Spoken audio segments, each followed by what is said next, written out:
High বন্ধুরা, চলে এলাম নতুন আরেকটি ভিডিও নিয়ে। জানি এই কয়েকদিন ভিডিওর খুব গাফিলতি হচ্ছে, কি করব বলো, ব্যস্ততা এতটাই বেশি হয়ে গেছে কিচ্ছু বলার নেই। আজ সকালে যখন মেয়ের টিফিন করার যখন রান্নাঘরে এলাম, রান্নাঘর থেকে দূরে ওই ফ্ল্যাটের দিকে তাকিয়ে দেখলাম যে ওখানে পুজোর প্যান্ডেল হয়েছে। দেখে তো মনটা বিশাল খুশি হয়ে গেল। তারপরে আবার কি, তারপরে মেয়ের আজকে আবদার ছিল টিফিন এসে ম্যাগি নিয়ে যাবে।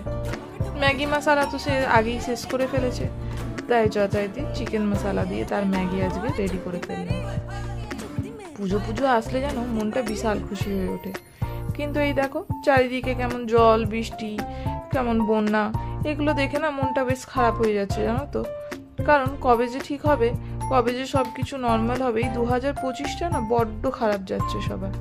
তো যাই হোক, চলো সেই নিয়ে আর কান্নাকাটি করে লাভ নেই। এখন মেয়েকে স্কুল ছাড়তে যেতে হবে, তাই মেয়ে রেডি হয়ে গেছে আর আমি আবার নেক্সট ব্লগে।